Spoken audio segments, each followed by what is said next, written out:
कमजोर लोग तुरंत बदला लेने की सोचते हैं, लेकिन समझदार और ताकतवर लोग सही समय का इंतजार करते हैं। हर बात का तुरंत जवाब देना बहादुरी नहीं है। असली चोट वह होती है जो सही समय पर और गहराई से की जाए।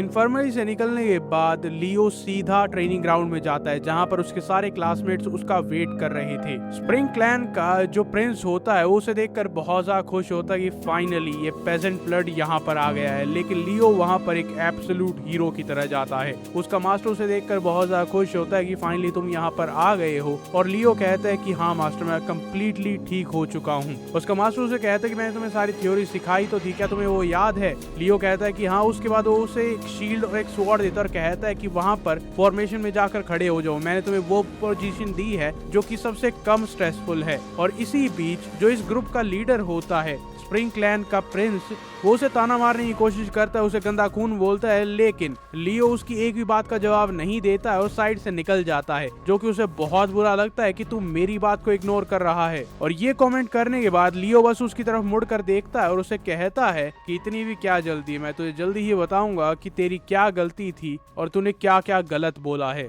उसके बाद उनका मास्टर कहता है कि हम यहाँ पर प्रैक्टिकल ट्रेनिंग स्वॉर्ड एग्जाम शुरू करेंगे, सब लोग प्रॉपरली अटेंशन पे करना और कोई भी डिस्ट्रैक्ट मत होना। अगर एक ही एक्सीडेंट, एक ही गलती 2 बार होती है तो लीडर की अथॉरिटी से मैं तुम्हें यहाँ से निकाल सकता हूँ, इस अकेडमी से निकाल सकता हूँ, तो ध्यान रखना। अब अगर तुम्हें याद है या नहीं है, लेकिन उन्हें यस या नो कहना अलाउड नहीं है, वो सिर्फ और सिर्फ मेडो कह सकते हैं। वो रेड फ्लैग ऊपर करते हैं और वहां पर जो स्प्रिंग क्लैन का प्रिंस होता है वो अपनी टीम को अच्छे से गाइड करता है। और जो इंस्ट्रक्टर होता है वो ये देखकर बहुत ज्यादा खुश होता है कि वो जैसा भी है लेकिन वो अपनी टीम को अच्छे से लीड कर सकता है। और इंस्ट्रक्टर सोच रहा होता है कि मैंने लियो को सबसे आसान पोजीशन दी है, बस कोई मिस्टेक मत करना। लेकिन वो लियो को देखता है और वो नोटिस करता है कि वो बाकी सारे कैंडिडेट से जो कि 2 हफ्ते से यहाँ पर ट्रेनिंग कर रहे हैं उनसे बेटर परफॉर्म कर रहा है। अब उसके बाद उन्हें ऑर्डर दिए जाते हैं कि अपनी शील्ड्स को प्रॉपर्ली लाइन अप करो और उन्हें ऊपर ही रखना। अब वो बहुत देर तक यही कमांड होती है, उसके अलावा उन्हें हिलने की कमांड नहीं दी जाती, तो उन्हें वही पोजीशन 15 मिनट तक होल्ड करके रखनी पड़ती है। जहां पर सारे स्टूडेंट जो कि 2 हफ्ते से ट्रेन कर रहे थे वो सब स्ट्रगल करने लग जाते हैं, उनके पैर कांपने लग जाते हैं। इंस्ट्रक्टर ये चीज नोटिस करता है और सोचता है कि जब सारे स्टूडेंट स्ट्रगल कर रहे हैं तो लियो क्यों नहीं कर रहा है, वो कंप्लीटली अनअफेक्टेड है। क्या ये सच में वही लड़का है जो 2 हफ्ते से इन्फर्मरी में लेटा हुआ था और कुछ नहीं कर रहा था? मुझे इस लड़के को दोबारा से रीअसेस करना होगा। उसके बाद उनका इंस्ट्रक्टर उन्हें चेंज ऑफ फॉर्मेशन के लिए कहता है और उनका लीडर ऑर्डर देता है कि एक सेमी सर्कल बना लो, कि आधा कदम आगे बढ़ाओ और वहीं पर अपनी पोजीशन को होल्ड करके रखो। सबके पसीने छूट जाते हैं लेकिन लियो बिल्कुल वहां पर अनअफेक्टेड था। और ये देखकर तो उस स्प्रिंग क्लैन के प्रिंस का भी दिमाग खराब हो रहा था कि ये कर क्या रहा है, इसे कुछ हो क्यों नहीं रहा है, कि कोई तो गलती कर जिससे मैं तुझे निकाल कर यहाँ से फेंक दूं। और इसी बीच उसकी परिवार को बहुत ज्यादा गालियां देने लग जाता है मन में ही, लेकिन वो कुछ कर नहीं सकता था। लेकिन ऐसा नहीं था, वो अपने एक सबसे बड़े चमचे को टेलीपैथिकली बताता है कि सुन, जैसा मैं कहता हूँ वैसा ही करना, अगली फॉर्मेशन में उसके पीछे चले जाना। अब वो दोबारा से फॉर्मेशन चेंज करने के लिए कहता है और कहता है कि शील्ड्स को लाइन अप कर लो लेवल 3 तक। और लियो सोच रहा होता है कि मुझे इतना मुश्किल नहीं लग रहा है क्योंकि नैनो ने एक सिमुलेशन वीडियो मेरे दिमाग में इम्प्लांट कर दी थी। और जो शील्ड्स वहां पर लाइन अप हो जाते हैं तो वो स्वॉर्ड को थ्रस्ट करने के लिए कहते हैं जो बचे हुए स्पेस है वहां से। और इसी बीच स्प्रिंग क्लैन के प्रिंस का जो चमचा होता है वो लियो के पीछे आ जाता है और कहता है कि मैं तुम्हें देख सकता हूँ। उस पर अटैक करने की कोशिश करता है लेकिन नैनो उसे डिटेक्ट कर लेता है और एक बहुत ही तेज इलेक्ट्रिक शॉक लगता है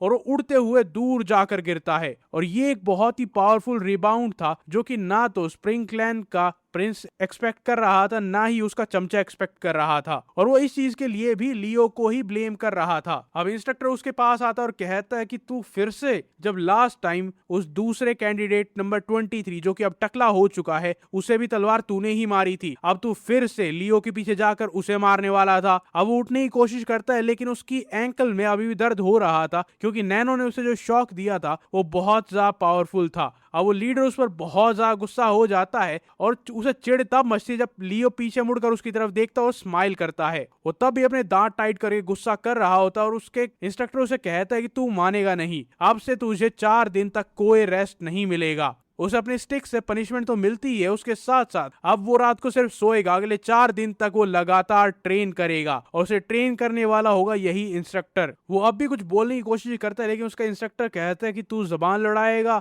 वो बस मेडो कहकर वहां पर चुप हो जाता है। और वहीं दूसरी तरफ उसका जो बॉस होता है स्प्रिंग क्लैन का प्रिंस, वो और ज्यादा गुस्से में होता है। और इसी टाइम पर लाल बालों वाला लेफ्ट गार्डियन दूर से बैठकर देख रहा होता है कि आखिरकार ये इतना स्ट्रॉन्ग कैसे हो गया। वो लियो की बात कर रहा था। वो सोचता है कि राइट गार्डियन हमेशा ड्रंक रहता है, उसने इसे ऐसा तो कुछ नहीं सिखाया होगा कि इतनी कम टाइम में, मतलब 2 हफ्ते में इतना ज्यादा इंप्रूव कर जाए। जो लड़का अभी उड़कर पीछे गया था उसके पास कम से कम 30 साल का ट्रेनिंग नेगोंग होगा, क्योंकि उसने मेडिसिन बॉल को एब्जॉर्ब कर लिया था। वहीं दूसरी तरफ लियो के पास कोई भी नेगोंग नहीं था, तो अगर उसने मेडिकल बॉल को खाया भी होता तब भी उसके पास 20 साल का नेगोंग होता। तो बस 2 हफ्तों में उसके पास 10 साल की एनर्जी कहां से आई। और इसे एक्सप्लेन करने का कोई भी तरीका नहीं है सिवाय एक चीज के, कि शायद इसके पास ऐसी फिजिक है जो कि अननेचुरल है और उसने मेडिसिन बॉल के सारे एनर्जी को कंज्यूम कर लिया है। और फिर वो मनी मन स्माइल करते हुए कहता है कि एज एक्सपेक्टेड, ये सिर्फ एक ही चीज से एक्सप्लेन हो सकता है कि एक शेर का बच्चा एक शेर ही होता है। अब एक ही ग्रुप में 2 एयर कैंडिडेट्स हैं, एक है स्प्रिंग क्लैन से और एक है 7th प्रिंस जो कि किसी क्लैन से नहीं है। अब ये देखना बहुत ज्यादा इंटरेस्टिंग होगा। उसके बाद वो सीधा जाते हैं खाना खाने के लिए, जहां पर सारे स्टूडेंट्स खाना खाने लगते हैं और लियो बहुत एंजॉय कर रहा होता है कि बहुत दिनों बाद उसे कुछ खाने को मिल रहा है, क्योंकि वरना उसे वही फीका खाना खाना पड़ता था और उसे वो टॉर्चर जैसा लग रहा था। अब वो तो एंजॉय कर रहा था लेकिन वो मिस्ट क्लैन का जो प्रिंस होता है उसे घूर कर देख रहा होता है और बहुत ज्यादा गुस्से में होता है। और लियो सोचता है कि यार क्या ये मेरी तरफ ही देखता रहेगा, अपना खाना एंजॉय कर। और लियो मन ही मन सोच रहा होता है कि यार तू मुझे इतनी नफरत क्यों करता है, मैंने तो तेरे साथ कुछ किया भी नहीं है, लेकिन मैं वो कभी नहीं भूलूंगा कि 6 क्लैंस ने मेरी फैमिली के साथ क्या किया था। तुम्हें बिल्कुल एहसास भी नहीं है कि वो फीलिंग कैसी होती है जब तुम्हारी मदर तुम्हारे सामने मर जाए और तुम कुछ कर भी ना पाओ। मैं तुम सबको कुचल कर आगे निकल जाऊंगा। अब मील टाइम खत्म हो जाता है और नंबर 80 कैडेट के अलावा सबको वहां से भेज दिया जाता है। अब ये 80 वही होता है जिसने लियो पर हमला किया था और अब ये 4 दिन तक ट्रेनिंग करेगा, सोएगा, दोबारा ट्रेनिंग करेगा और यही चलता रहेगा। अब इसे देखकर लियो बहुत ज्यादा खुश होता है। वो अपने रूम में जाने लगता है। उनके क्वार्टर्स 8th फ्लोर पर होते हैं। अब क्योंकि उनका ग्रुप भी 8 है तो ये याद रखना बहुत ज्यादा आसान होता है। लेकिन जब वो वहां पर जा रहा होता है कोई उसे पीछे आवाज लगाता है कि ओए मेरी परमिशन के बिना तू कहां जा रहा है। और ये वही स्प्रिंग क्लैन का प्रिंस होता है। अब लियो उसकी तरफ देखता है और ज्यादा कुछ नहीं बोलता है और बस एक डिसअपॉइंटिंग लुक के साथ उसे देखता है। और लियो सोचता है कि यार ये जितना मैंने सोचा था उससे भी ज्यादा बदतमीज है और बेकार है और इसके चमचे हमेशा इसके आसपास घूमते ही रहते हैं और ये मेरा टाइम वेस्ट करने के लिए आए हैं। और जब वहां पर भीड़ इकट्ठा होना शुरू होती है तो वहीं पीछे से साउंड क्लैन की प्रिंसेस भी जा रही होती है। वो सब लोग बात करते कि अरे ये तो वही है स्प्रिंग क्लैन का एयर और जो 7th प्रिंस है वो। अब जो लियो के ग्रुप में वो स्प्रिंग क्लैन का प्रिंस होता है वो ये देखकर बहुत ज्यादा खुश होता है कि यहाँ पर भीड़ इकट्ठा होना शुरू हो चुकी है, अब मैं अपना शो स्टार्ट कर सकता हूँ। वो वहां पर आकर उसे गंदा खून बोलने लग जाता है लेकिन लियो बिल्कुल भी रिएक्ट नहीं करता है। उसे दोबारा से कहता है कि तू गंदा खून है, तेरे लिए बहुत आसान था ना, बस 2 हफ्ते तक वही क्लिनिक के बेड पर पड़ा रहा। और उसके बाद लियो एक वर्ड बोलता है, एक लाइन बोलता है और उसका मुंह बंद करा देता है। और वो कहता है क्या तुम्हारी इतनी हिम्मत हो गई, इतनी हैसियत हो गई है कि तुम हमारे लॉर्ड को गंदा खून बोल रहे हो। और वो कहता है कि क्या। और लियो से समझाता है कि हम सबके फादर सेम है, तो अगर तुम मेरा गंदा खून बोल रहे हो तो तुम हमारे लॉर्ड को इंसल्ट कर रहे हो। और ये सुनकर वो और ज्यादा पुश करता है और कहता है कि तुम्हारा स्टेटस इतना ही बड़ा नहीं हुआ, अगर लॉर्ड चाहे तो तुम्हारी पूरी क्लैन को एक ही बार में खत्म कर सकते हैं। और ये देखकर वहां पर जितने भी कैडेट्स होते हैं वो सब इसी बारे में बात करने लग जाते हैं और उसे थोड़ा अजीब सा रिएक्शन देते हैं और अपने आप को उससे दूर करने लग जाते हैं। और ये स्प्रिंग क्लैन का एयर सोचता है कि यार मेरे साथ ऐसा नहीं होना चाहिए था, मैं सोच रहा था इसके साथ होगा लेकिन इसने मेरे साथ कर दिया। और साउंड क्लैन की जो प्रिंसेस होती है वो कहती है कि यार ये स्प्रिंग क्लैन के बहुत ही बेवकूफ इंसान होते हैं, इन्होंने ना आज तक कभी कुछ बढ़िया किया है ना ही करेंगे। और इसी टाइम पर स्वॉर्ड क्लैन का कैंडिडेट भी उसे देख रहा होता और सोचता है कि यार ये इतनी छोटी सी चीज के ऊपर इतनी बदतमीजी क्यों कर रहा है और इतना अफेक्टेड क्यों है। उसके बाद वो लियो का गला पकड़ लेता और कहता है कि तू गंदी नाली के कीड़े, तू इतना एरोगेंट हो गया कि तू मुझे जवाब देगा। उसे मुक्का मारने की कोशिश करता है लेकिन उससे पहले ही लियो उसके मुंह पर मुक्का मार देता है। वो घुटनों के बल वहां पर गिर जाता है और लियो खड़ा रहता है। लियो स्माइल करता है और कहता है कि तू कुछ कह रहा था, बता बता। और स्प्रिंग क्लैन के कैंडिडेट के नाक से खून आने लग जाता और वो कहता है कि मैं तुझे छोड़ूंगा नहीं। और उसी टाइम पर जब उस पर अटैक करने वाला था स्प्रिंग क्लैन की सीक्रेट फिस्ट टेक्निक से, लियो वहां से जंप करता है और भाग जाता है। वो गुस्से में कहता है कि भाग क्यों रहा है, और उसके जो चमचे होते वो कहते हैं कि वेटलेसनेस, लेकिन इसने इस टेक्निक का यूज कैसे किया। स्प्रिंग क्लैन का कैंडिडेट कहता है कि भागो उसके पीछे, यहाँ पर क्या खड़े हो। वो सोचता है कि मैं यहाँ पर उसकी बेइज्जती करने वाला था, लेकिन उसने मेरी इज्जत कैसे तैसी कर दी। अगर मैंने उसे ऐसे ही जाने दिया तो लोग मुझे इंसान भी कंसिडर नहीं करेंगे। अब वो सब उसके पीछे भागते हैं और सोचते कि यार ये इतना फास्ट कैसे जा रहा है। और उसके जो चमचे होते हैं वो सोचते यार कुछ तो गलत है, अगर ये इतना तेज है तो हमसे थोड़ी ही आगे क्यों है, क्या ये हमें अपने पीछे बुला रहा है। वो डेलिबरेटली उतनी स्पीड रख रहा है कि हम उसके पीछे आए लेकिन उसे पकड़ ना सके। और वहां पर स्प्रिंग क्लैन का कैंडिडेट आता और कहता है कि तुम बहुत ज्यादा स्लो हो, मैं खुद आगे जा रहा हूं। और अपनी फुल स्पीड में उसके पास जाता है। वहां पर लियो लैंड करता है और वही स्प्रिंग क्लैन का प्रिंस भी आ जाता है। उसे दोबारा कहता है कि तुम भाग कहाँ रहे हो। और लियो पीछे मुड़कर देखता और कहता है कि भाग कौन रहा है, मैं तो बस मजाक कर रहा था। और उसके बाद वो अपने हाथ को एक ब्लेड की तरह करता है और कहता है कि अभी जो मैं करने वाला हूं मैं सबको नहीं दिखा सकता, सिर्फ तुम्हें दिखाऊंगा।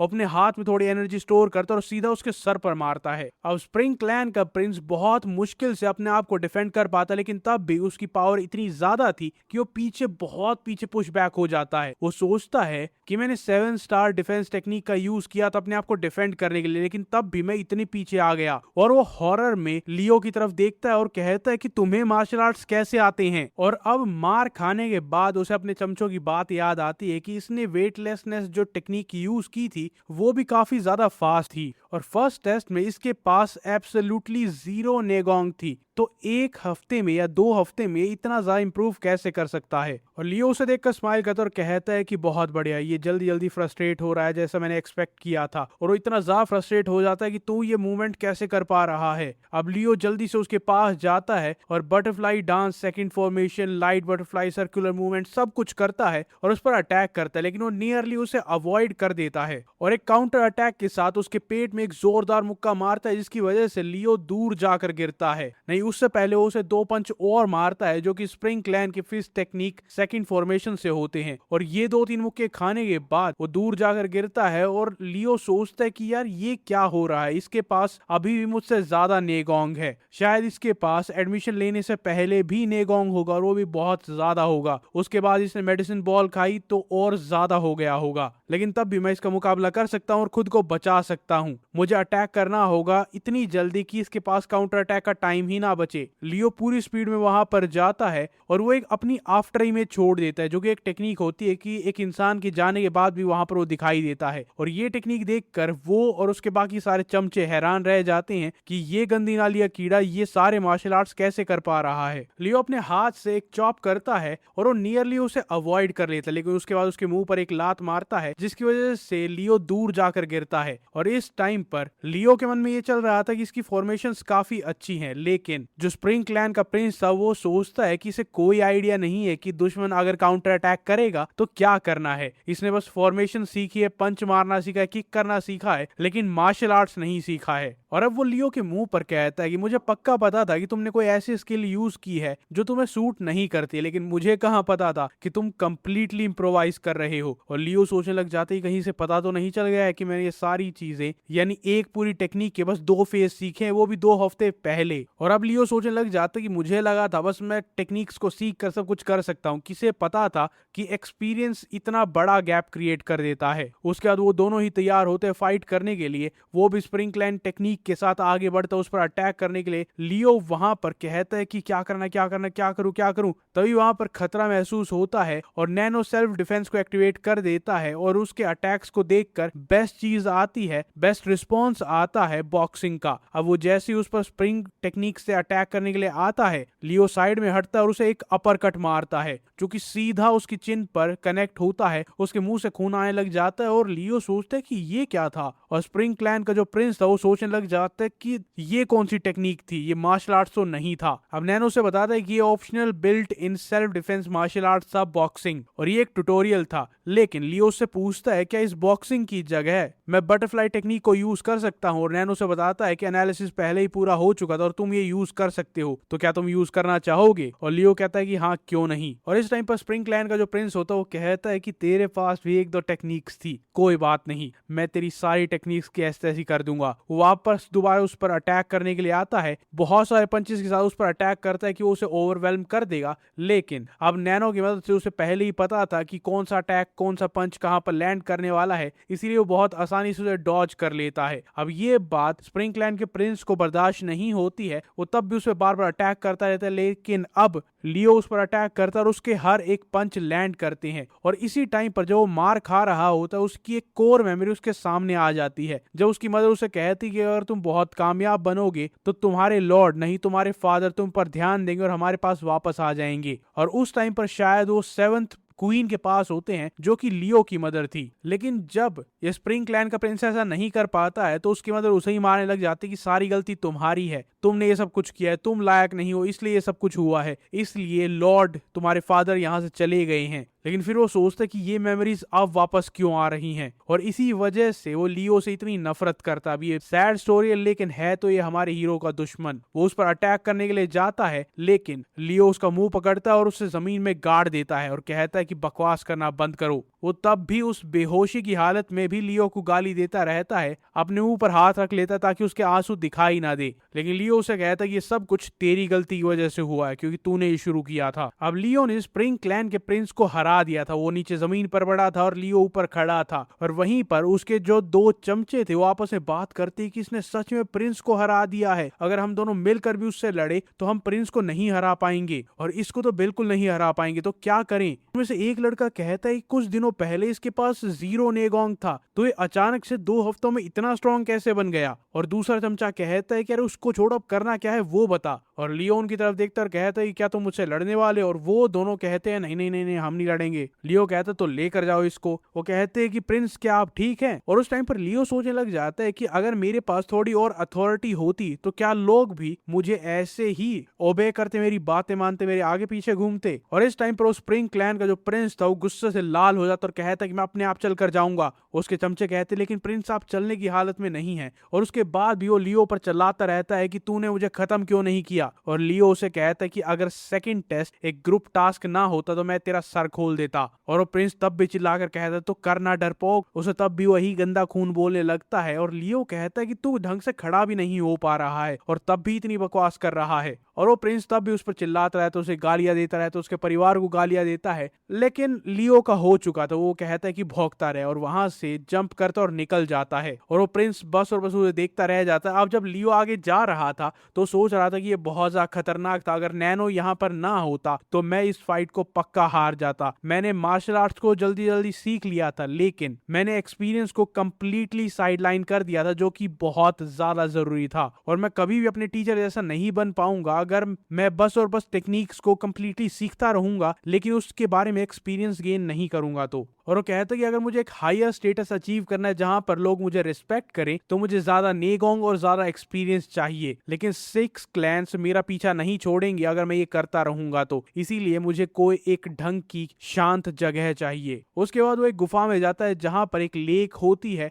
और वो एक पहाड़ी ऊपर खड़ा होकर पहले डिसाइड करता है कि जो कुछ मैंने सीखा है उसे ढंग से यूटिलाइज करना सीखना होगा। और उस लेक के सामने खड़ा होकर वो नैनो से सवाल पूछता है कि सुनो। नैनो कहता है कि यस मास्टर। वो कहता है कि मैंने अभी तक तुम्हारे कितने % फंक्शंस को यूज किया है? अब नैनो रिकॉर्ड्स को चेक करता है और कहता है कि आपने अभी बस और बस 3% नैनो मशीन फंक्शंस को यूज किया है। और ये सुनकर लियो हैरान हो जाता है कि मैंने बस और बस 3% का यूज किया है। और वो सोचता है कि अगर 3% में मैं ये कुछ कर सकता हूँ वो भी 2 हफ्ते में, तो अगर मैं नैनो मशीन के 100% फंक्शन यूज करूंगा अगले 4 साल के लिए तो मैं सबसे स्ट्रॉन्ग बन जाऊंगा। अब लियो सोचता है तो इसका मतलब ये है कि इसके अलावा और भी बहुत सारे फंक्शंस होंगे। वो पूछता है कि क्या सारे के सारे फंक्शंस में देख सकता हूँ? नैनो कहता है कि हाँ। उसके साथ साथ नैनो ये भी सजेस्ट करता है कि मैं इंग्लिश लैंग्वेज भी तुम्हारे दिमाग में ट्रांसफर कर देता हूँ। और लियो पूछता क्या ये वही लैंग्वेज जो तुम बीच में बोलते रहते हो? और नैनो कहता है कि हाँ, ये मैं इसीलिए ट्रांसफर कर रहा हूँ क्योंकि इससे तुम इस सिस्टम को अच्छी तरीके से समझ पाओगे।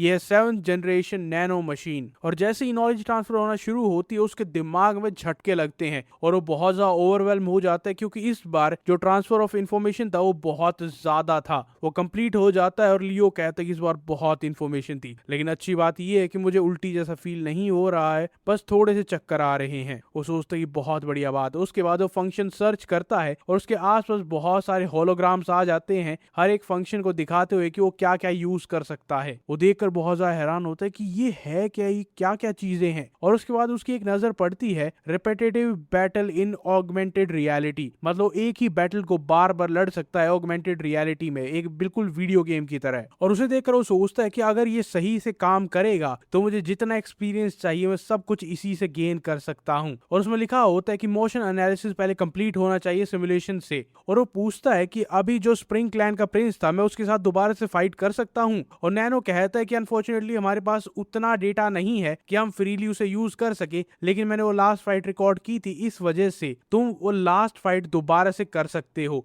ये सुनकर वो बहुत ज्यादा खुश होता है। पहले तो सोचता है कि यार पूरा डेटा नहीं है वरना मैं अच्छे से फाइट करता, लेकिन वो बाहर जाता है, वहां पर मूनलाइट के नीचे वो कहता है कि होलोग्राम को लेकर आओ। उसके सामने ऑगमेंटेड रियलिटी में स्प्रिंग क्लैन का जो प्रिंस होता है उसका एक वर्जन फॉर्म होने लग जाता है। और वो देखकर लियो हैरान रह जाते हैं कि ये बिल्कुल रियल लग रहा है। वो पूछता है क्या इसे सिर्फ मैं ही देख सकता हूँ? और नैनो बताता है कि हाँ, इसे सिर्फ तुम ही देख सकते हो और ये एक परफेक्ट सिमुलेशन, एक एवेटार है स्प्रिंग क्लैन प्रिंस का। उसके बाद वो पूछता है कि इम्पैक्ट परसेंटेज क्या होनी चाहिए। अब लियो पूछता है कि वो क्या होती है और नैनो बताता है कि इम्पैक्ट परसेंटेज वो होती है जितना आपको दर्द होगा किसी भी स्ट्राइक से। तो लियो बहुत ही कैजुअली कहता है कि 100% कर दो। और वो सिमुलेशन इतनी परफेक्ट होती है कि वो एग्जैक्टली वही गाली देता है जो कि असली प्रिंस दे रहा था। इसके बाद वो कहता है कि अगर तुम मुझसे लड़ने के लिए नहीं आओगे तो मैं तुम्हारे पास आ जाऊंगा, और सीधा उस पर अटैक करता है। भागते हुए आता है और इस टाइम पर लियो को बिल्कुल वैसा ही फील होता है जैसा असली प्रिंस से फाइट करते वक्त हो रहा था। वो पहला अटैक करता है, लियो डॉज करता है और उसके बाद उसके सर पर हमला करता है, लेकिन वो इतनी आसानी से उसे अटैक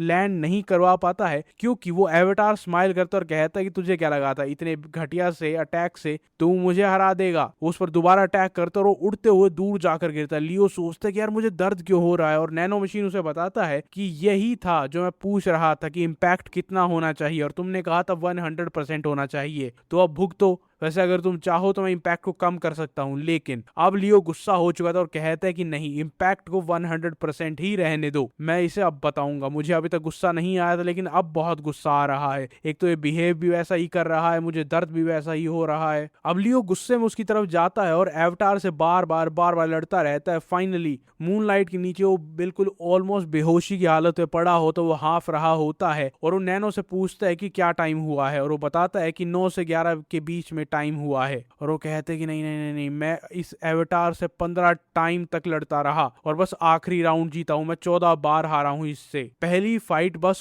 5 फॉर्मेशन में ही खत्म हो गई थी, मैं अपने आप को ढंग से डिफेंड भी नहीं कर पा रहा था। इस एवेटार का लेवल कमाल का है, अगर मैं इसके साथ फाइट करता रहा तो 1-2 हफ्ते में असली स्प्रिंग क्लैन प्रिंस को जरूर हरा दूंगा। मुझे सारा एक्सपीरियंस मिल जाएगा और मुझे किसी को दिखाने की जरूरत नहीं है, किसी से लड़ने की जरूरत नहीं है, मैं अकेला ही सारा एक्सपीरियंस गेन कर लूंगा। और लियो बहुत ज्यादा इरादा पक्का कर बैठा होता है कि बस तू रुक, 7 दिन और रुक, मैं तुझे जरूर हराऊंगा। और उसके बाद वो अपने हॉस्टल में जाता है जहां पर वो अपने रूम में जाकर देखता है कि यार मेरा बेड कहां पर है, क्योंकि ये पहली बार वो अपने रूम में जा रहा तो उससे पहले ही उसे चैलेंज कर दिया गया था और लड़ने चला गया था। वो वहां पर आता है और लियो सोचता है कि यार मैंने अभी अभी एक क्लैन एयर को हराया है और ये सब मुझे रास्ता दे रहे हैं, मेरे खिलाफ नहीं खड़े हैं। वो जैसे ही वहां पर आता है, वो टकला वहां पर आता है और कहता है कि प्रिंस आपका बेड वहां पर है, आप वहां पर जाइए। और लोग उसकी तरफ देखते हैं कि यार ये क्या कर रहा है, और लियो उसकी तरफ देखता है और कहता है कि तुम्हारा एटीट्यूड काफी बदल चुका है, जिसकी वजह से वो टकला थोड़ा सा ऑकवर्ड हो जाता है और मन ही मन सोचता है कि यार मैं क्या करूं।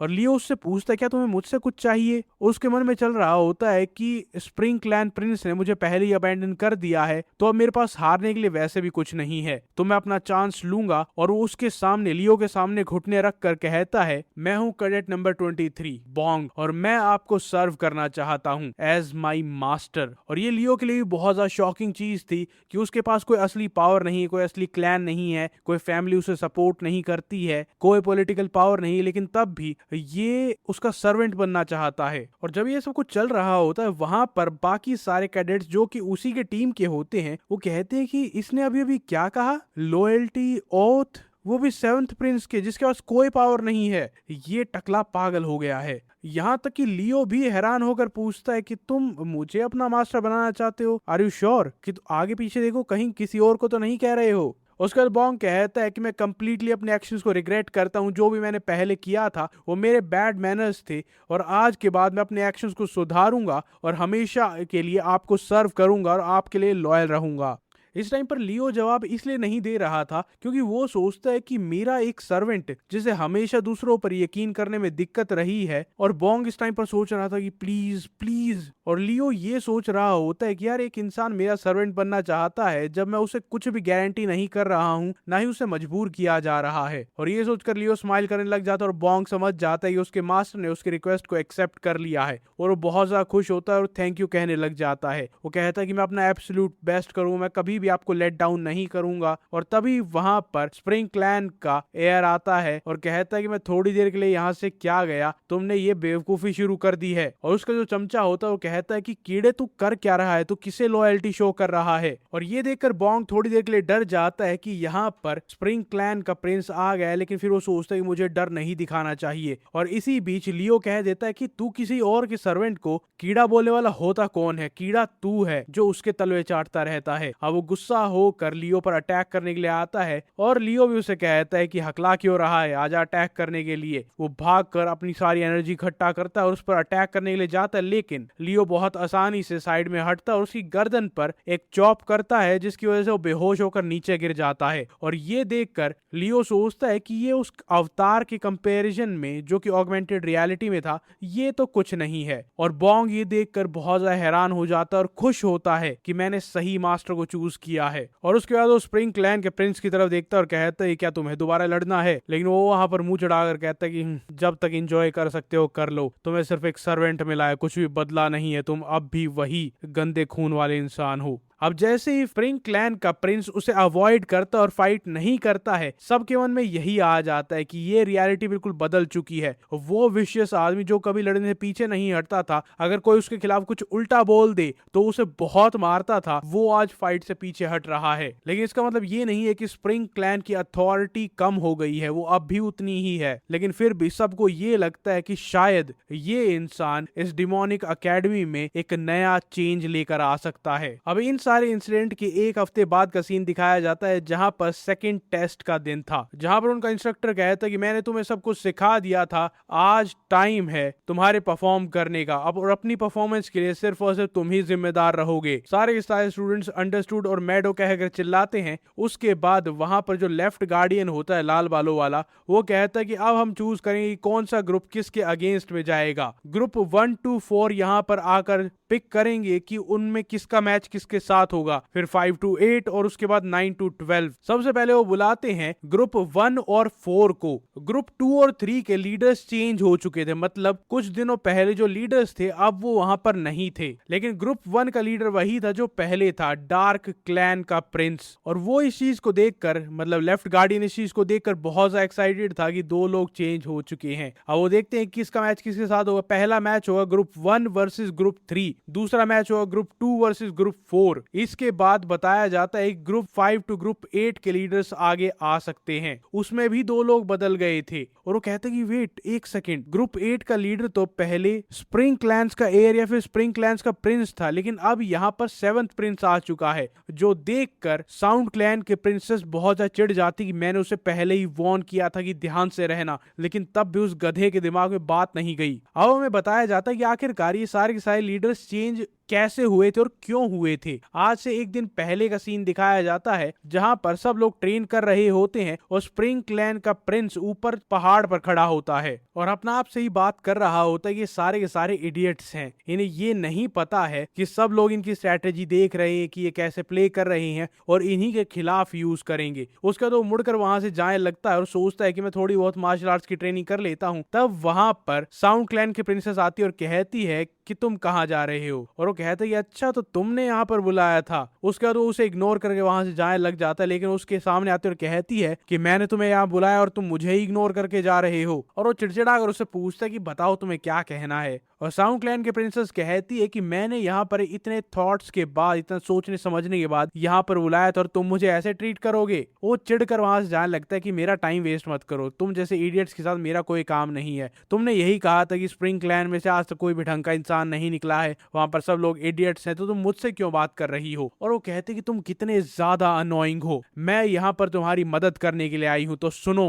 वो अपना हाथ दिखाती और उसे वहां पर चोट लगी हुई थी और वो कहते कि क्या तुम अपने आप को चोट पहुंचा रही थी। और वो कहती कि नहीं, ये कल हुआ था। और वो कहते कि कल। वो बताती कि जब मैं ट्रेन कर रही थी किसी ने मुझ पर हमला कर दिया था। और वो कहते कि अच्छा तुम्हें किसी ने एम्बुश कर दिया था, बहुत ही बढ़िया बात है। ऐसा कौन सा करेजियस इंसान था जिसने तुम पर हमला किया था। और वो कहती मुझे ये तो नहीं पता है, लेकिन उसने अपना मुंह कवर किया हुआ था मास्क से। और वो कहता है कि उन्होंने मास्क पहना हुआ था नहीं पहना हुआ था, तुम पर अटैक इसलिए हुआ था क्योंकि तुम केयरलेस थी। लेकिन वो कहती है कि मैं कभी भी केयरलेस नहीं थी, मैं तुम्हारे जैसी नहीं हूं, तो अपने वर्ड्स को संभाल कर यूज करो। और वो एटीट्यूड में कहता है कि तो तुम मुझे केयरफुल रहने के लिए कह रही हो क्योंकि तुम्हें चोट लग गई, क्योंकि तुम केयरलेस थी और तुम्हें एम्बुश किया गया था। लेकिन वो कहती कि नहीं गधे, मेरी बात सुन, हमारे ग्रुप्स को अनाउंस कर दिया गया था तो सबको पता था कि एग्जैक्टली वो किस ग्रुप के अगेंस्ट में जाने वाले थे। और फिर उसके दिमाग की बत्ती जलती है कि उसने तुम पर हमला इसलिए किया था क्योंकि अगर लीडर को निकाल देंगे तो पूरी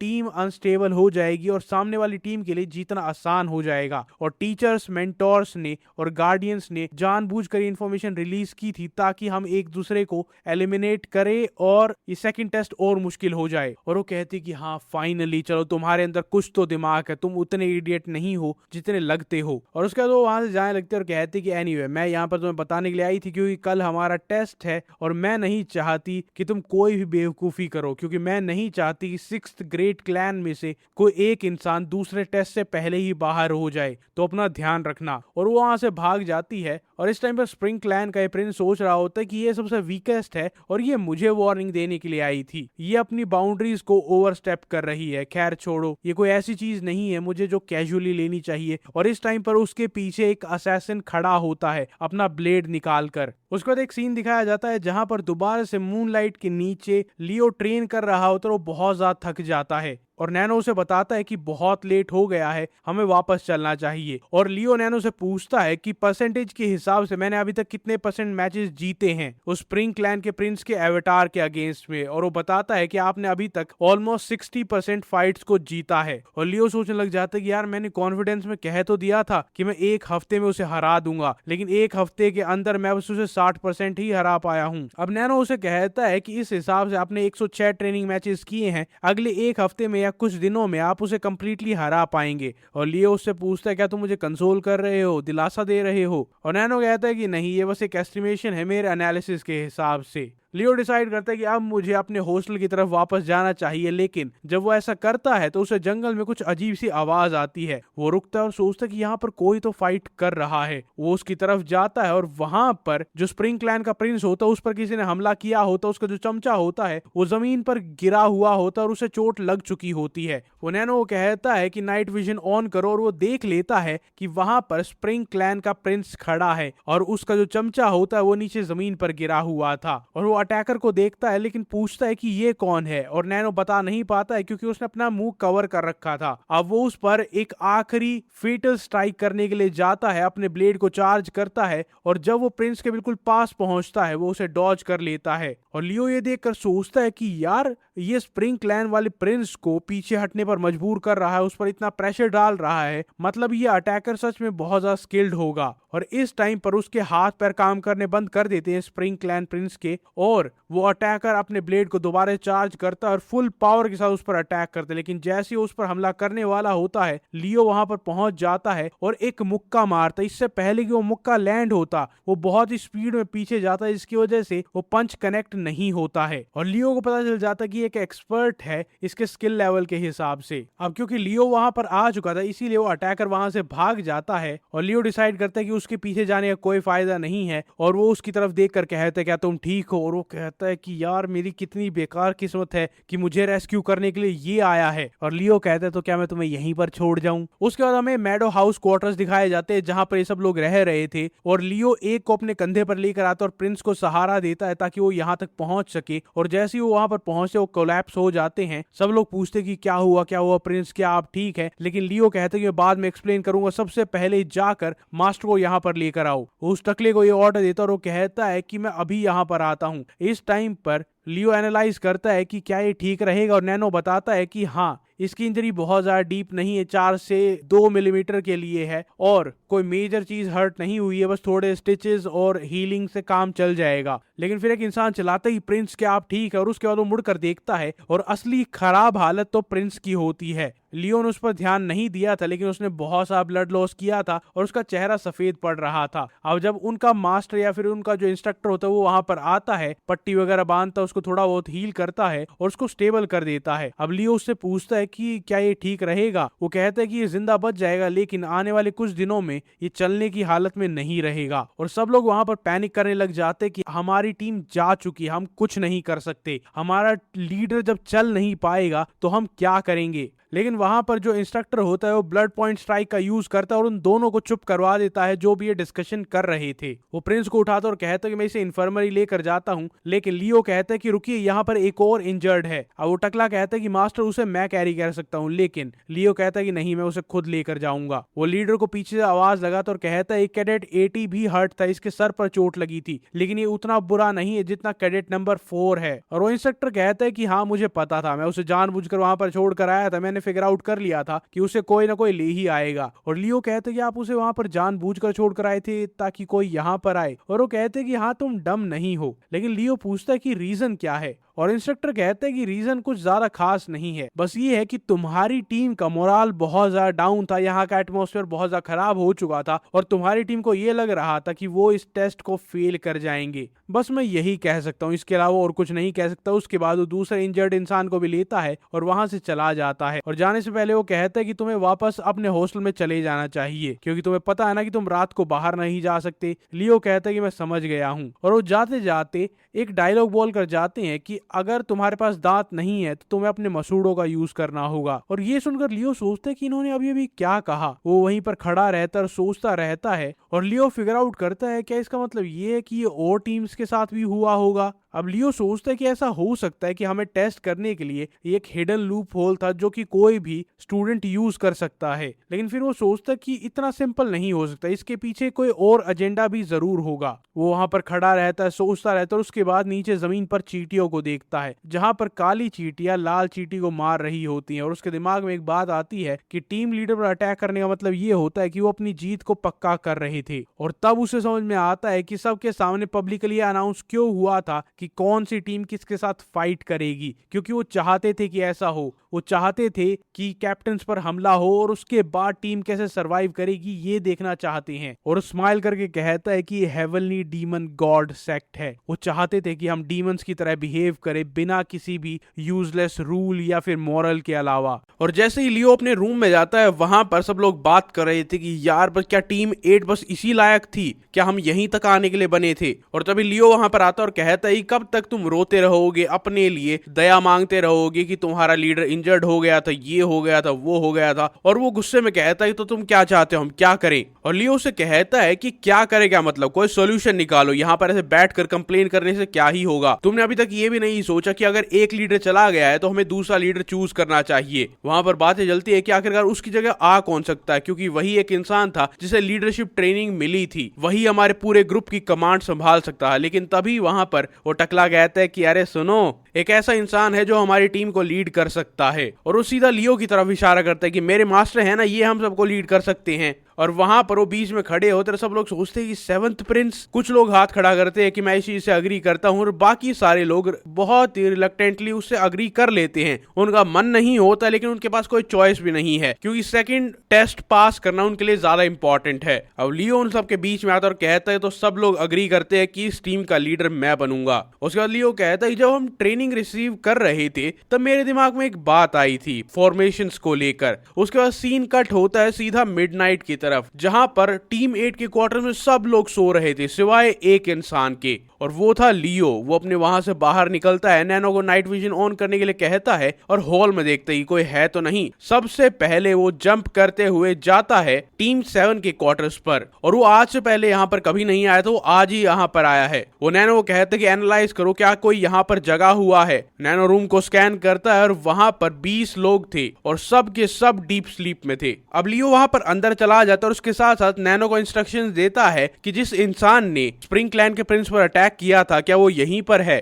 नैनो सारे के सारे 20 लोगों को स्कैन करता है और कहता है कि यहाँ पर कोई भी मैच नहीं है, और इस टाइम तक लियो ने अपनी उंगलियों में नेगोंग को चार्ज कर लिया था ताकि वो ब्लड पॉइंट स्ट्राइक कर सके, और कहता है कि वेल इससे कोई फर्क नहीं पड़ता। वो जाता है काफी सारे लोगों पर अटैक करता है और सोचता है यही है ना टीम 7 का लीडर। और जैसे ही लियो वहां पर जाता है उसकी प्रेजेंस को सेंस करके वो नींद में से उठने लग जाता है। वो लियो का चेहरा देख लेता है और कहता है कि तुम कौन हो, और तभी लियो वहां पर ब्लड पॉइंट स्ट्राइक का यूज करता है और भी बहुत सारे स्ट्राइक्स का यूज करता है एक्यूपंक्चर नीडल से, जिससे कि वो कल अपना पैर ढंग से यूज ना कर पाए। लियो वहां से जाते वक्त कहता है कि ये तुम्हारी गलती नहीं थी, लेकिन मुझे हेट मत करना। अब यही गेम है, हमारे टीचर्स ने इंस्ट्रक्टर्स ने यही गेम बनाया तो मैं इसे फॉलो करूंगा क्योंकि मुझे किसी भी कीमत पर जीतना है। अब वो अगले डोम में जाने की सोचता है क्योंकि टीम 7 के साथ तो अपना काम खत्म कर चुका है। वो सोचता है कि टीम 5 की लीडर साउंड क्लैन की मेंबर है, और जिस इंसान को मैंने देखा था वो कोई लड़की तो नहीं थी, और मोर इंपॉर्टेंटली साउंड क्लैन की जो प्रिंसेस है वो स्प्रिंग क्लैन के प्रिंस को नहीं हरा सकती। इसीलिए वो टीम 6 के रूम में जाता है और नैनो वहां पर बताता है कि 16 के 16 लोग यहाँ पर डीप स्लीप में हैं। और तब लियो को याद आता है 16 लोग, लेकिन यहाँ पर तो 20 लोग होने चाहिए थे।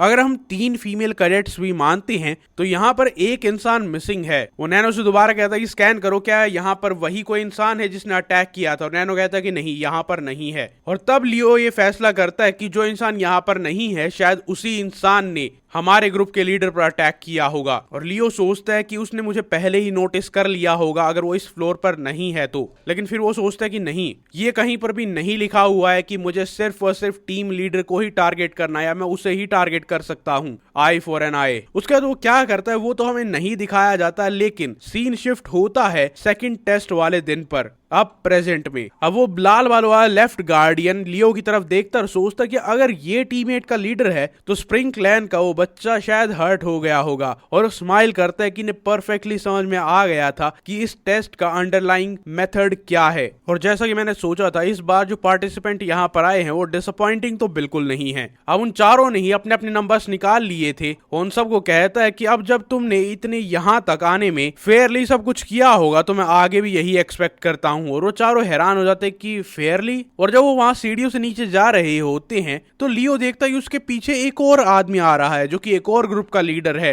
लियो उसे चेक करता है और सोचता है कि यार इसकी आंखें कुछ फेमिलियर लग रही हैं। अब वो नैनो को स्कैन करने के लिए कहता है और ये वही इंसान था जो कि स्प्रिंग क्लैन के प्रिंस पर अटैक करने के लिए आया था। ये 100% मैच था, हाइट, बॉडी शेप, सब कुछ। और अब लियो खुश होता है कि फाइनली मुझे मिल गया। सबसे पहले आता है second test round 1, team 1 versus team 3। वो दोनों एक दूसरे के सामने खड़े होते हैं, वो फाइट को शुरू करते हैं और डार्क क्लैन का जो लीडर होता है वो होता है टीम 1 का लीडर। वो कहता है कि फॉर्मेशन चेंज करो, और वो लाल बालों वाला लेफ्ट गार्डियन एनालाइज कर लेता है कि वो डायगोनल फॉर्मेशन का यूज कर रहे हैं। वो एक दूसरे को पुश करते हैं, अटैक करते हैं, शील्ड से एक दूसरे को पीछे भेजने की कोशिश करते हैं, लेकिन वो डार्क क्लैन का प्रिंस कहता है कि पुश मत होना, उन्हें पुश करो। और वो उन्हें पुश कर देते हैं। कुछ नीचे गिरते हैं, उन्हें तलवार से मारते, कुछ भागने की कोशिश करते हैं। उनका जो टीम 3 का लीडर होता है वो भागने लग जाता है, कहता है कि उठो, और तब तक कोई पीछे ब्लेड आता है और उसे भी। और वो जैसे ही अपने घुटनों पर गिरता है डार्क क्लैन का प्रिंस वहां पर आता है और कहता है कि तुम्हारा गेम खत्म हो चुका है, सरेंडर कर दो। और वो सरेंडर कर देता है। और लाल बालों वाला लेफ्ट गार्डियन देखकर सोचता है कि यार ऐसा नहीं है कि उसका ओपोनेंट बहुत ज्यादा वीक था, बस ये है कि वो इतना ज्यादा स्ट्रांग है।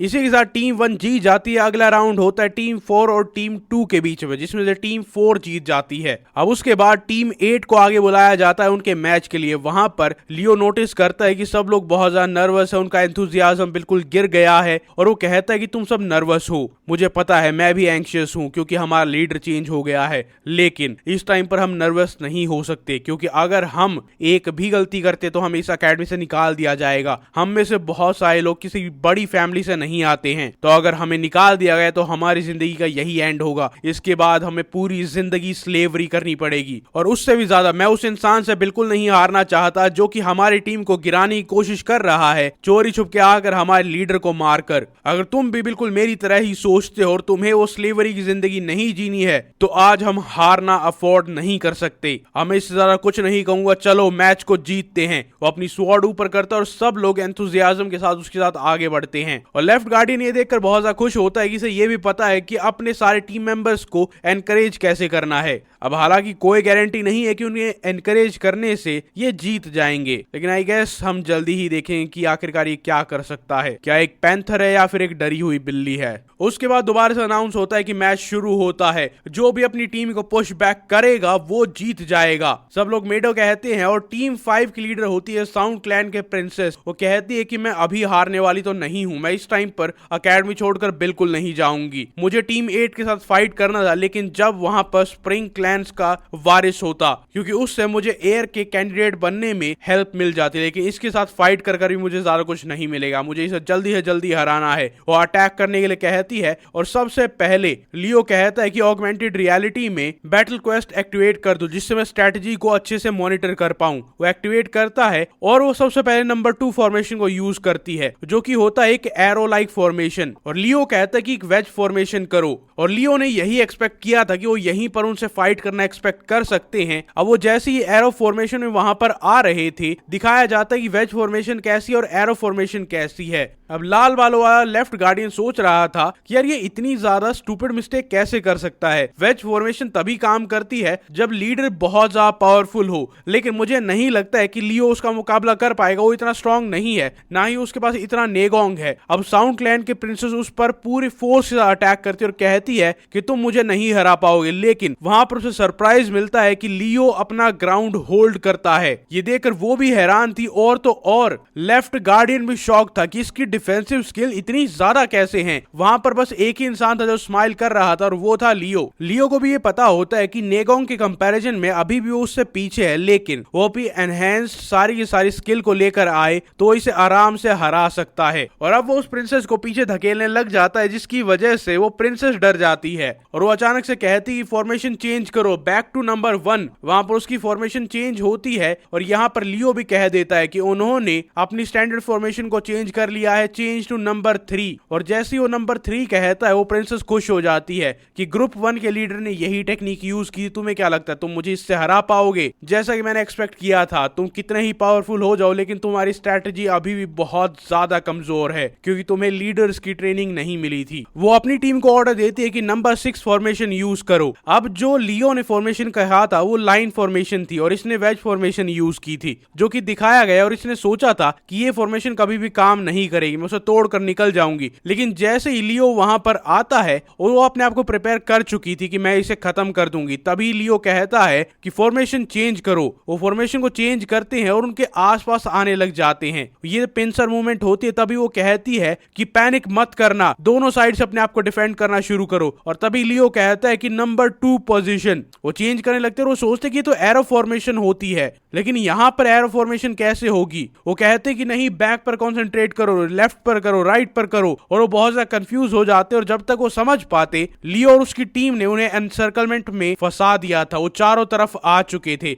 और अब उनके पास भागने का कोई तरीका नहीं था। और तब साउंड क्लैन के प्रिंसेस को समझ में आता है कि ये सारी चीजें बस एक ट्रिक थी। और कल रात को लियो ने इसके बारे में यही कहा था कि हम फॉर्मेशंस के नंबर चेंज कर देंगे, तो जब मैं उसे चिल्लाऊंगा तो उन्हें समझ ही नहीं आएगा कि उन्हें क्या करना है, कैसे करना है। और ये देखकर प्रिंसेस को और ज्यादा गुस्सा आता है कि इस गंदी नाली कीड़े ने मुझे ट्रिक करने की हिम्मत की है। अब वो कहता है कि धीरे धीरे आगे बढ़ो और इन्हें ऑप्रेस करते रहो। अब वहां पर जो उसके टीममेट्स होते वो कांपने लग जाते, क्योंकि उन्हें पता था कि ये एक रियल बैटल है और यहाँ पर उन्हें चोट भी लग सकती है, जिससे वो शायद कभी रिकवर ना कर पाए या फिर जिंदा ही ना बचे। इसीलिए अपनी शील्ड्स को ड्रॉप कर देते हैं, जिसकी वजह से प्रिंसेस को और बहुत ज्यादा गुस्सा आता है। वो कहते तुम कर क्या रहे हो, अपनी शील्ड्स उठाओ। लेकिन वहां पर कोई उसकी बात नहीं सुनता है और तब उसे लगता है कि उसकी फैमिली में, उसकी क्लैन में, बाकी सारी क्लैन में सब लोग उस पर हंसेंगे और वो गुस्से से पागल हो जाती है और वो सीधा अकेले जाती है लियो पर अटैक करने के लिए। वो अपनी शील्ड को छोड़ देती है और सिर्फ अपनी स्वॉर्ड से पूरी पावर के साथ अटैक करती है। अब लियो भी रिस्पॉन्ड करता है, वो भी अपनी शील्ड छोड़ देता है और पूरी पावर के साथ उस पर हमला करता है। पहली बार वो क्लैश करते हैं, प्रिंसेस के चेहरे से खून आ जाता है, उसके पैर से खून आ जाता है, लेकिन उसके बाद लियो स्पिन करता है और बटरफ्लाई टेक्निक का यूज करता है और उसका हाथ ही अलग कर देता है। सबके होश उड़ जाते हैं, यहां तक कि लाल बालों वाला लेफ्ट गार्डियन शॉक रह जाता है कि इसकी इतनी हिम्मत कि इसने एक साउंड क्लैन की प्रिंसेस का हाथ काट दिया है। अब ये देखकर स्प्रिंग क्लैन की प्रिंसेस बहुत ज्यादा शॉक में थी, वो दर्द में चीखती है, चिल्लाती है। तभी वहां पर इंस्ट्रक्टर आ जाता है उसे ठीक करने के लिए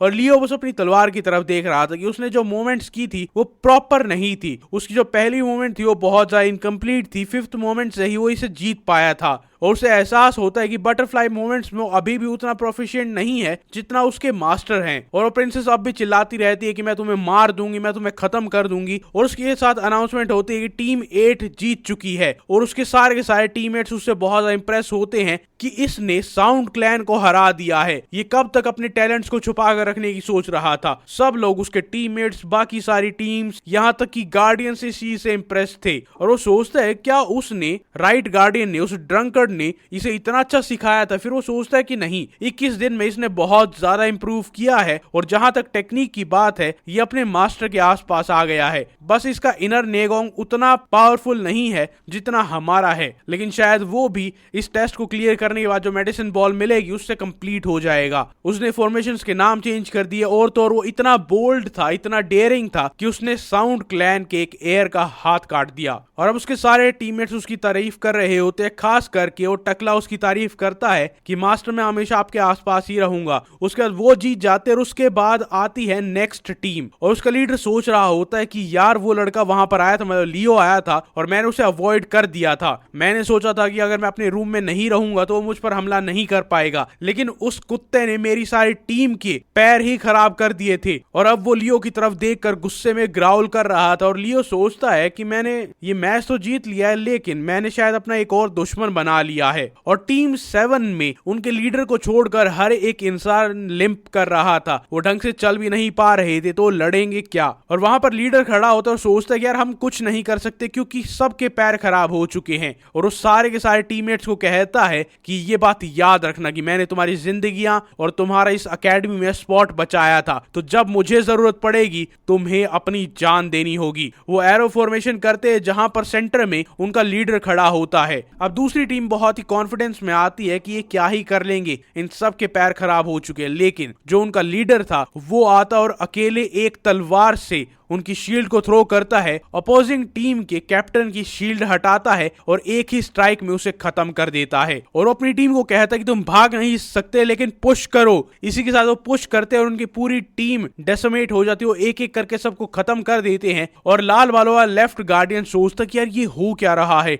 एक अकेले इंसान ने पूरी फाइट को जीत लिया है। और उसके बाद वो लियो की तरफ देखकर दोबारा से ग्राउल करता है और लियो को एहसास होता है कि शायद मैंने गलत पंगा ले लिया है। इसके बाद अनाउंसमेंट होता है कि टीम 7 जीतती है। इसके बाद हमें सीन दिखाया जाता है एकेडमी ऑनर्स ऑफिस के फर्स्ट फ्लोर पर, जहां पर वो सारी लिस्ट दी जाती है जो पार्टिसिपेंट इस टाइम से हट गए हैं, यहां से डिस्क्वालीफाई हो गए हैं। और वहां पर वो कहते हैं कि इस टाइम बहुत सारे लोग बाहर निकल गए हैं। और उसका असिस्टेंट कहता है कि आपका मतलब है हायर क्लैन से? हाँ, हायर क्लैन से बहुत सारे कैंडिडेट्स बाहर निकल गए हैं। और गार्डियन कहता है कि जो लोअर क्लैन से होते हैं या फिर जो हाई क्लैन से नहीं होते हैं वो सिर्फ और सिर्फ गार्ड बनने की सोचते हैं या फिर मिडिल क्लास पोजीशंस पर ही जाने की सोचते हैं। लेकिन इस बार हायर क्लैंस को ये लगेगा कि उनके साथ गलत हुआ है, वो थर्ड राउंड में चले गए होते अगर ये ग्रुप टेस्ट ना होता। और अगर हमने डिमोनिक एकेडमी की ओल्ड गाइड के हिसाब से सेकंड टेस्ट लिया होता तो शायद ये जीत जाते। और उनका असिस्टेंट कहता है वेल अब तो इसमें कुछ नहीं किया जा सकता। सकता। लेकिन उनका असिस्टेंट ये तो कहता है कि अगर हमने उन फेल्ड पार्टिसिपेंट को कोई ढंग की पोजीशन पर रीअसाइन नहीं किया जो कि उनकी परफॉर्मेंस को रिफ्लेक्ट करते हैं, तो हायर क्लैंस आपके खिलाफ प्रोटेस्ट कर सकते हैं। और वो कहते हैं कि हायर क्लैंस को जो करना है उन्हें करने दो, वो अपने रिस्पेक्टिव क्लैन के मार्शल आर्ट्स में महान योद्धा बन जाएंगे, उसमें कोई दो राय नहीं है। लेकिन ये अनफॉर्चुनेट है कि लोअर और मिडिल जो क्लैंस होते हैं उनके बच्चों को मेडिसिन बॉल नहीं मिली, क्योंकि ये बहुत ही प्रेशियस चीज होती, और तो और उन्हें लाइब्रेरी का सेकंड फ्लोर देखने का भी मौका नहीं मिला। तो हमें दिखाया जाता है कि जो पास हो चुके स्टूडेंट हैं वो लाइब्रेरी के सेकंड फ्लोर पर जा रहे होते हैं। लियो उसे देखता और हैरान हो जाता है कि ये बिल्डिंग तो बहुत ज्यादा कीमती लग रही है, ये मेडो हाउस के ग्रैंड हॉल से भी ज्यादा अच्छी लग रही है। वो अपने आसपास देखता और बाकी सारे कैडेट्स फर्स्ट फ्लोर पर पहले ही जा चुके थे जब वो इन्फर्मरी में लेटा हुआ था। और उसके बाद उसे अपने मास्टर की बात याद आती है कि अरे तुम छोड़ो, तुम बस बटरफ्लाई स्वॉर्ड टेक्निक का यूज करो, स्प्रिंग डांस ब्रीदिंग मेथड का यूज करो, उसके अलावा कुछ मत करो। तुम बस ये करोगे तो तुम सबसे महान बन जाओगे। अगर तुम ये करते हो तो तुम सारे के सारे टेस्ट पास कर सकते हो, और यूजलेस चीजों पर ध्यान मत देना। और वो पूछता है यूजलेस से आपका क्या मतलब? वो लाइब्रेरी भी, और वो कहता है कि हाँ, तुम अभी जो मार्शल आर्ट सीख रहे हो वो फोर्थ और फिफ्थ फ्लोर पर मिलता है, तो फर्स्ट और सेकंड फ्लोर पर जाकर भी क्या करोगे? तो टेंशन मत लेना, अगर तुम फर्स्ट फ्लोर पर नहीं जा पाए तो कोई बड़ी बात नहीं है, और तुम्हारा मास्टर इतना कमाल का है कि वो तुम्हें सब कुछ सिखा देगा। अब लियो सोचता है कि हाँ, अच्छी बात है,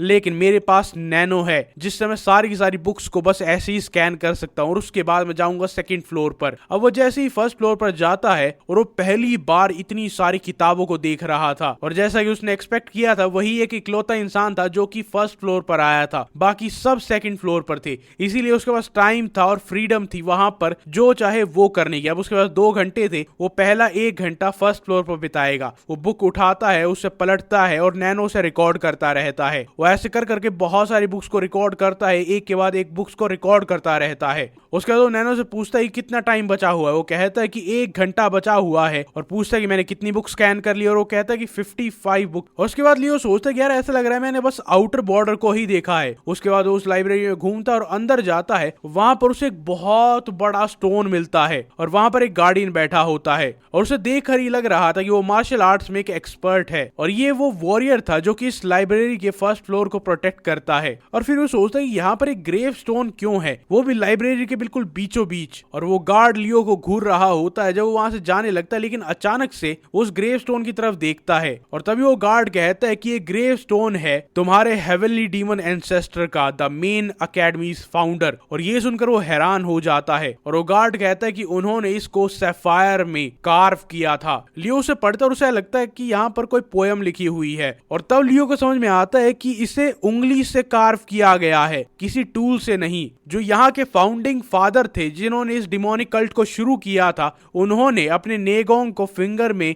इन्फ्यूज किया था और उसके बाद सैफायर में अपनी उंगलियों से लिखा था। और वो गार्ड कहता है कि नॉर्मली लोग यहाँ पर बुक्स पे इतना फोकस करते हैं, कभी इस पर अटेंशन देते ही नहीं हैं, लेकिन तुमने अपने एंसेस्टर के माइटी ट्रेस को ढूंढ लिया है। शायद ऐसा इसलिए हो सकता है क्योंकि तुम उन्हीं के ब्लड लाइन से हो। और लियो कहता है कि मैं भी ऑलमोस्ट यहाँ से चला ही गया था, और वो कहता है कि ये तो एक्सपेक्टेड है ही। आखिरकार कौन सोचेगा कि एक लाइब्रेरी के बीच में रखा हुआ ग्रेव स्टोन पर एक पोयम किसी अच्छी चीज को बिलोंग कर सकती है। जब यहाँ पर हजारों बुक्स हैं और इतनी सारी नॉलेज है गेन करने के लिए, तो इस ग्रेव स्टोन की तरफ कौन ही देखेगा। मैं यहाँ पर पिछले 20 साल से हूँ, और तुम वो पहले इंसान हो जिसने इस पर ध्यान दिया है। यहाँ तक कि डिसेंडेंट की जो हेवनली फैमिली थी उन्होंने भी इस पर ध्यान नहीं दिया था। उसके बाद वो गार्ड कहता है कि एनीवे मैंने तुम्हारा बहुत ज्यादा टाइम ले लिया है, अब मैं बाहर घूमने जा रहा हूँ। लियो कहता है कि मैं समझता हूँ, लेकिन जब वो घूम कर देखता है तो उस पत्थर के पीछे बहुत सारे स्क्रैचेस थे, और लियो समझ जाता है कि यहाँ पर ये स्क्रैचेस शायद किसी चीज को छुपाने के लिए बनाए गए हैं। वो नैनो को एनालाइज करने के लिए कहता है, वो सरफेस को एनालाइज करता है और कहता है कि यहाँ पर 2 कंप्लीटली डिफरेंट मार्क्स हैं, एक पहले लगाए गए थे और दूसरे लगाए गए थे उस चीज को छुपाने के लिए। और लियो सोचता है कि यार आखिरकार ऐसा कौन करेगा कि जो डीमन एंसेस्टर्स की ग्रेव स्टोन को ऐसे डैमेज कर सके। और नैनो से कहता है कि मुझे इसकी डेप्थ को ट्रैक करना है, और उसके बाद वो कहता है कि इस स्वॉर्ड ट्रेसेस को 3 डायमेंशन ऑगमेंटेड रियलिटी में दिखाओ। ऑगमेंटेड रियलिटी में दिखाता और वहां पर बहुत सारे मार्क होते हैं, और उन जो 2 मार्क्स होते हैं उसमें स्ट्रेंथ और एंगल में बहुत ज्यादा डिफरेंस होता है। उसके बाद नैनो कहता है कि मैं इन मार्क्स में डिफरेंशिएट कर सकता हूँ, और जो बाद में निशान लगाए गए थे उन्हें हटा सकता हूँ। और वो कहता है क्या सच में? और वो कहता है कि हटाओ, इन्हें एनालाइज करो और हटाओ हटाओ। और जैसे उसे हटाता है, जैसा कि उसने सोचा था, ये स्वॉर्ड ट्रेस के, एक स्वॉर्ड टेक्निक के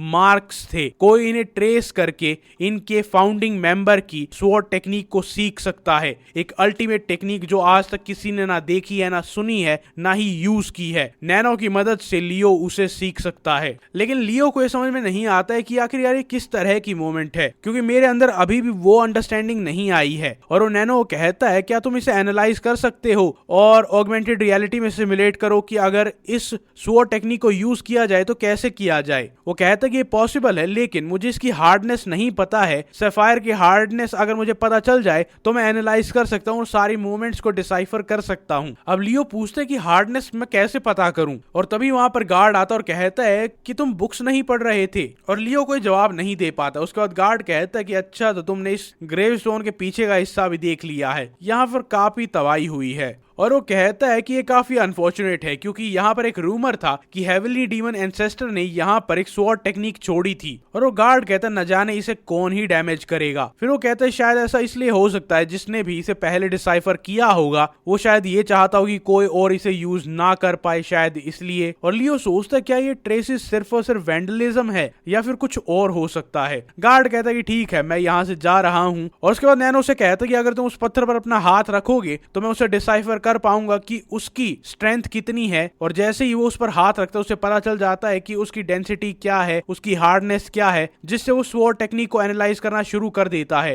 वो ऑगमेंटेड रियलिटी में उसे दिखाता है कि अगर ये स्वॉर्ड टेक्निक होती तो कैसा लगता। और उस स्वॉर्ड टेक्निक की पहली फॉर्म से इतना ज्यादा प्रेशर जनरेट हो रहा था कि वो यकीन नहीं कर पा रहा था। और लियो उसे देखकर बहुत ज्यादा खुश होता है, क्योंकि यहां तक उसे ये पता था कि बटरफ्लाई स्वॉर्ड टेक्निक में 8 फॉर्म्स होती हैं, लेकिन इसमें 24 फॉर्म्स थी। और तो इसकी पहली फॉर्म बटरफ्लाई स्वॉर्ड टेक्निक की आखिरी फॉर्म से ज्यादा ताकतवर है। उसके पसीने छूटने लग जाते हैं, लेकिन उसे पता था कि उसे कुछ ऐसा मिल गया है जो शायद कभी किसी को ना मिला हो। और जब वो वहां से जाने लगता है तब नैनो से बताता है कि रुको रुको, यहाँ पर 24 नहीं, यहाँ पर 45 मोमेंट्स हैं। और उसके बाद विजुअल सिमुलेशन में देखता है एक के बाद एक वहां पर फाइट हो रही है, पहली टेक्निक, दूसरी, तीसरी, चौथी, पांचवी, ऐसा देखता रहता है। लेकिन उसके बाद लियो से कहता है कि जो फर्स्ट टेक्निक मैंने वहां पर ग्रेवस्टोन के पास देखी थी उसको 45 टेक्निक्स के साथ कंपेयर करो, उन दोनों की फाइट करवाओ। और जो 45th मूवमेंट होती है वो फर्स्ट को बहुत आसानी से हरा देती है। मतलब जो टेक्निक उसे इतनी कमाल की लग रही थी, जिसे कोई नहीं हरा सकता, उसे 45th मूवमेंट ने इतनी आसानी से हरा दिया। तो अब उसे एहसास होता है कि ये स्वॉर्ड टेक्निक कितनी ज्यादा कमाल की है, इससे वो पूरी डिमोनिक कल्ट पर राज कर सकता है। लेकिन ये करने में उसे बहुत ज्यादा टाइम और मेहनत लगेगी।